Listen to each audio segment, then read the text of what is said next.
Movie start होती है 1990 के कश्मीर में, जहाँ पर हम दो बच्चे शिव और अब्दुल्ला को देखते हैं और वो अपने दोस्तों के साथ क्रिकेट खेल रहे होते हैं। जहाँ शिव मैच में अच्छा परफॉर्म कर रहा होता है, इसीलिए वो ज़ोर ज़ोर से सचिन का नाम चिल्लाने लगता है। मगर ये बात वहाँ पर खड़े लोगों को पसंद नहीं आती है और वो कहते हैं कि ये इंडिया नहीं, ये पाकिस्तान है और यहाँ पर सचिन की नहीं चलती है। जिसके बाद वो शिव को पकड़ के मारने लगते हैं, जहाँ पर शिव का दोस्त अब्दुल्ला उसे उन लोगों से बचाता है और वो दोनों यहाँ से भाग जाते हैं। अब मैं आपको बता दूँ, 1990 कश्मीर का वो समय था जहाँ कश्मीरी पंडितों से कश्मीर में रहने का हक छीना जा रहा होता है और इस पूरे आतंक को फैलाने वाले का नाम होता है फारूक अहमद दर, जिसे लोग बीटा कराटे के नाम से भी जानते हैं। और यहाँ हम देखते हैं कि वो अपने कुछ साथियों के सामने भाषण दे रहा होता है। जिसके बाद ये सीन कट होता है और हम एक लेडी को देखते हैं जो कि अपनी बीमार बच्ची को डॉक्टर के पास ले जा रही होती है। मगर तभी वहाँ पर एक पुलिस ऑफिसर आता है और कहता है कि अंदर जाओ, बाहर खतरा है। जिसके बाद हम वहाँ पर एक टेररिस्ट को देखते हैं जो कि उस पुलिस ऑफिसर को शूट करके मार डालता है। और उसके बाद वो लेडी के पास जाता है और कहता है कि वो अपने छोटे भाई की शादी तुम्हारी बेटी से करवाएगा।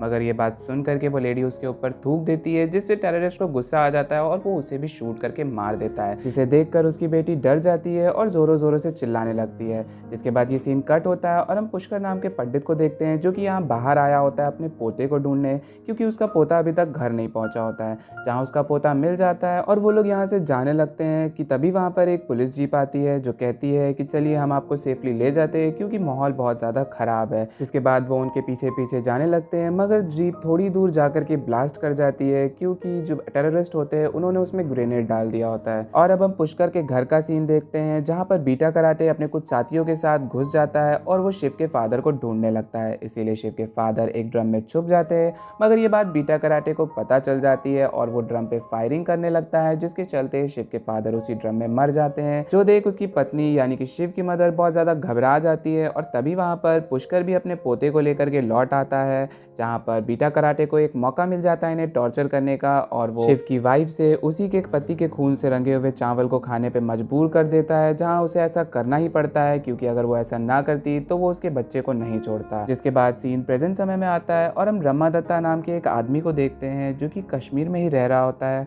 और यहाँ उससे मिलने पुष्कर का छोटा पोता यानी कि कृष्णा पंडित आया होता है, जो कि फिलहाल दिल्ली में रह रहा होता है। मगर वो यहाँ पर अपने दादा यानी कि पुष्कर की अस्थियों को लेकर के आया होता है क्योंकि पुष्कर की अंतिम इच्छा थी कि उसकी अस्थियों को उसके पुराने यानी कि कश्मीर वाले घर में ही फैला दिया जाए। और अब ये बात जान करके कि पुष्कर का छोटा पोता कश्मीर आया हुआ है तो पुष्कर के कुछ दोस्त भी यहाँ आ जाते हैं। और अब इनके दोस्तों में एक का नाम महेश होता है जो कि डॉक्टर होते हैं और एक हरीश जो कि अपने समय के डीजीपी और साथ ही एक जर्नलिस्ट भी होता है। लेकिन यहाँ हमें पता चलता है कि कृष्णा को ये नहीं मालूम है कि उसके पेरेंट्स की डेथ कैसे हुई है। वो तो बस यही जानता है कि उसके पेरेंट्स का डेथ एक एक्सीडेंट में हुई थी। और इसके बाद हम कृष्णा को दिल्ली जेएनयू यूनिवर्सिटी के ऑडिटोरियम में देखते हैं जहाँ पर वो प्रोफेसर राधिका के लेक्चर को सुन रहा होता है, जहाँ हम देखते हैं कि प्रोफेसर राधिका वहाँ पर बैठे सभी स्टूडेंट्स को भड़का रही होती है और कहती है कि कश्मीर को हमें आज़ादी दिलवानी होगी। और ये तब की बात थी जब आर्टिकल 317 को कश्मीर से हटाया गया था, जहाँ पर कई लोग इसके खिलाफ थे और उन्हीं में से एक प्रोफेसर राधिका भी होती है, जहाँ वो कहती है कि 1990 में कोई भी जीनोसाइड नहीं हुआ होता है और वहाँ पर कोई भी पंडित नहीं मारा गया होता है। जिन बातों को सुन करके कृष्णा को भी ऐसा लगता है कि ये सभी बातें सच हैं। जिसके बाद हमें पता चलता है कि कृष्णा होने वाले स्कूल प्रेसिडेंट के इलेक्शन में खड़ा हुआ है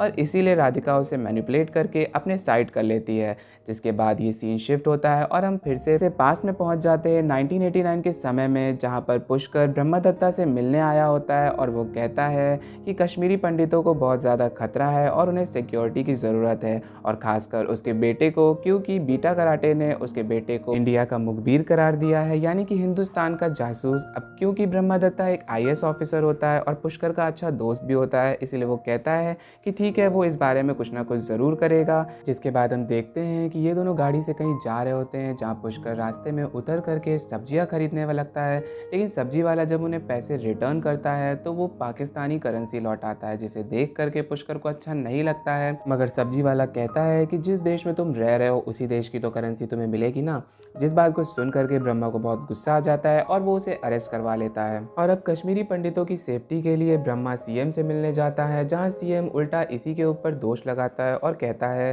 कि तुम यहाँ के IAS ऑफिसर हो और ये तुम्हारी जिम्मेदारी है कि शांति बनी रहे। जिसके बाद वो ये कह करके वो यहाँ से जाने लगता है और हम देखते हैं कि सीएम बीटा कराटे से बात कर रहा होता है, जिससे हम समझ सकते हैं कि सीएम भी बीटा कराटे से मिला हुआ है। जिसके बाद सीन प्रेजेंट समय में आता है, जहाँ पर ब्रह्मा की वाइफ कृष्णा को उसके मॉम और डैड की फोटो दिखा रही होती है क्योंकि आज तक उसने अपने मॉम और डैड को नहीं देखा होता है। और ऐसा इसीलिए क्योंकि जब ये लोग कश्मीर से भागे थे तो इनके पास इतना भी वक्त नहीं था कि ये कुछ सामान अपने साथ लेके जाएं। अब यहाँ पर ब्रह्मा जीनोसाइड के बारे में बात करने लगता है, जहाँ पर कृष्णा कहता है कि कोई भी जीनोसाइड नहीं हुआ था, ये सब बस एक अफवाह है। और उस रात 5 लाख कश्मीरी पंडित कश्मीर छोड़कर नहीं भागे थे, सिर्फ 2 ही लाख कश्मीरी पंडित यहाँ से गए थे और उन्हें मारने वाले भी आर्मी के ही लोग होते हैं। और अब रही बात उन लोगों की जो कि टेररिस्ट बन रहे हैं, तो उसके जिम्मेदार भी हम ही लोग हैं। अगर हम उनके बच्चों को टेररिस्ट बुलाएंगे, उन्हें जीप से बांध करके घसीटेंगे, एक के कारण सबको टेररिस्ट कहेंगे, तो जाहिर सी बात है वो सभी टेररिस्ट बनेंगे। और अब कृष्णा की ये सारी बातें सुन करके ब्रह्मा को गुस्सा आ जाता है, जिसके बाद वो कृष्णा को फ्लैशबैक में ले जाता है, जहाँ स्टोरी उसी रात में पहुंच जाती है जहाँ बीटा कराटे श्रद्धा को उसके पति के खून में लिपटे हुए चावल खाने को कहता है, जहाँ पर श्रद्धा अपने बच्चों की सलामती के लिए उस चावल को खा लेती है, जिसके बाद वो अपना वादा निभाता है और वो यहाँ से चला जाता है। जिसके बाद पुष्कर ब्रह्मा को कॉल करता है और बताता है कि बीटा कराटे ने उसके बेटे को मार दिया है, और साथ ही वो ये भी कहता है जब पूरे इंडिया के साथ भी ऐसा हो रहा होगा तब तुम भी उन लोगों में शामिल होगे जिन्होंने इसके बारे में कुछ नहीं किया। जिसके बाद पुष्कर अपनी बची हुई फैमिली के साथ एक ट्रक में चढ़ जाता है, जो ट्रक इन्हें यहाँ से दूर ले जाती है। और हम देखते हैं कि ये लोग कश्मीर से कुछ दूरी पर एक टेंट में रह रहे होते हैं, और यहाँ पर हम ये भी देखते हैं कि इन्हीं के जैसे हज़ारों और लोग भी यहाँ रह रहे होते हैं, जिन्हें इंडियन आर्मी उन टेररिस्ट से बचा करके लाई होती है। और अब क्योंकि ये सभी अपना घर बार पैसा सब छोड़ करके आए होते हैं, तो ना इनके पास खाने के लिए खाना होता है और ना ही पीने के लिए पानी होता है। जहाँ थोड़ा बहुत खाना आर्मी के लोग अरेंज कर देते हैं, जिससे ये सभी एक वक्त में आधा पेटी खाना खाया करते थे। और अब बस इनकी एक ही ख्वाहिश थी कि ये अपने मुल्क अपने घर दोबारा लौट सके।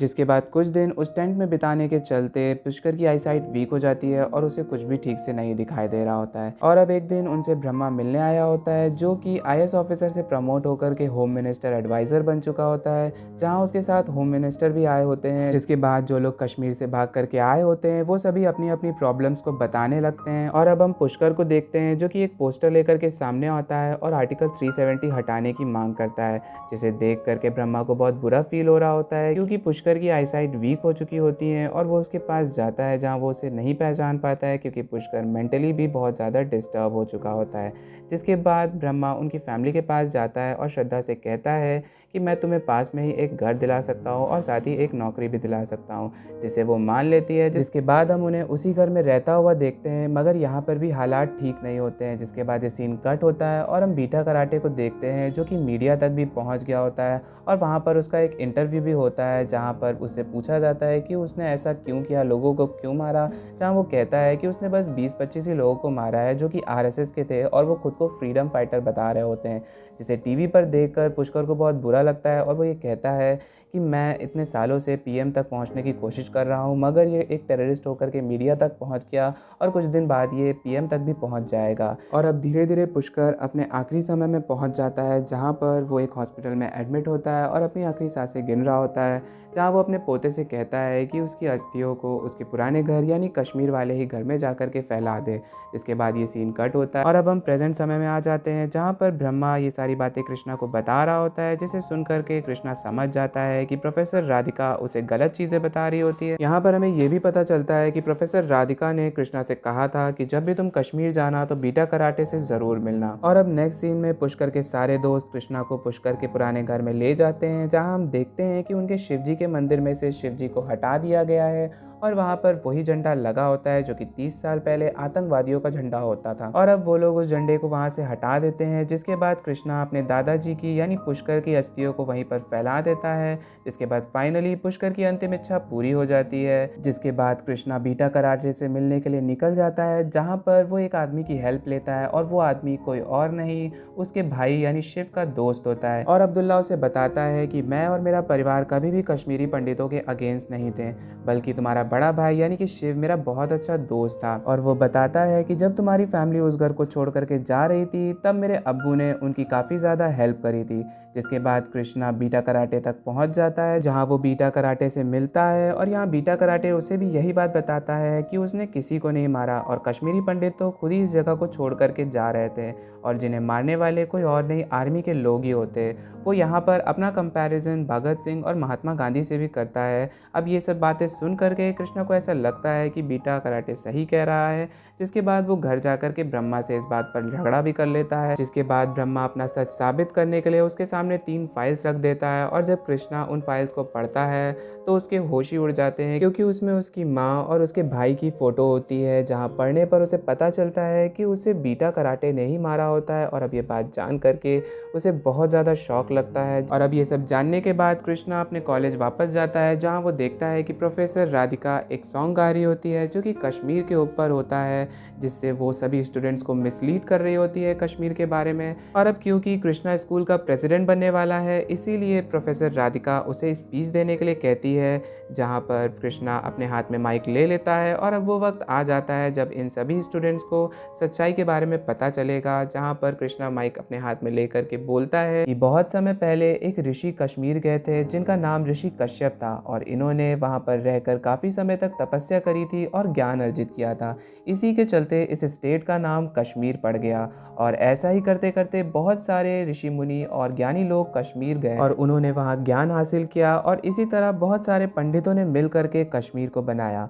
मगर एक दिन वहाँ पर कुछ टेररिस्ट आ गए जो कि वहाँ पर पहले तो पनाह लेने के लिए आए थे, मगर जब उन्हें पता चला कि कश्मीर कितना खास है तो वो कश्मीरी पंडितों को ही मारने लगे और उनसे ज़बरदस्ती कलमा पढ़वाया गया, जबकि इस्लामिक बुक में लिखा हुआ है कि ज़बरदस्ती कलमा पढ़वाना और किसी को मुसलमान बनवाना ये गलत है। मगर उन सब ने ऐसा किया, और साथ ही साथ उन्होंने खाली पंडितों को ही नहीं, उन्होंने उन मुसलमानों को भी मारा जिन्होंने उनके खिलाफ आवाज़ उठाई, और साथ ही उन्हें इस्लाम का दुश्मन करार दिया। और इसी तरह से उन्होंने कश्मीर में मेजॉरिटी में रहने वाले पंडितों को माइनॉरिटी में बदल दिया, और बाकी के 5 लाख पंडित वहां से भाग गए, जिस वजह से बहुत सारे हिंदू और मुसलमानों के बीच की दोस्ती टूट गई। और वो कहता है कि आज हमारे पास पावर है, हम वहां पर जा सकते हैं और हमें कोई रोकेगा भी नहीं। मगर हुआ क्या, कश्मीरियों को उन्हीं के घर से निकाल दिया गया और वो वहां पर जा भी नहीं सकते हैं। अब इस स्पीच के बीच में कई लोग उसे रोकने की कोशिश भी करते हैं, मगर अब सच सबके सामने आ चुका होता है। यहाँ वो ये भी कहता है कि हमारे पॉलिटिकल लीडर्स को तो बस इंडिया और पाकिस्तान करने वाला कोई चाहिए, उन्हें इससे मतलब नहीं है कि लोग बेघर हो गए और भूख से मर गए, और हमारे भोले भाले हिंदू मुसलमान भाई इनके बहकावे में आकर के आपस में ही मार काट कर लेते हैं। जिसके बाद कृष्णा अपने माँ और भाई की स्टोरी सुनाने लगता है, और अब मूवी फ्लैशबैक में चली जाती है, जहाँ हम देखते हैं कि IS ब्रह्मा ने जिस जगह पर इन लोगों को रहने की जगह दी थी, वहाँ पर एक दिन बीटा कराटे अपने साथियों के साथ पहुंच जाता है, जिन सभी ने आर्मी की यूनिफॉर्म पहनी होती है। तो इसे देख करके सभी लोगों को यही लगता है कि ये आर्मी के लोग हैं। जिसके बाद ये इस पूरे इलाके को अपने कब्जे में ले लेते, और अब इस पूरे इलाके को अपने कब्जे में लेने के बाद बीटा कराटे सामने आता है, जहाँ पर वो श्रद्धा को मोलेस्ट करने लगता है,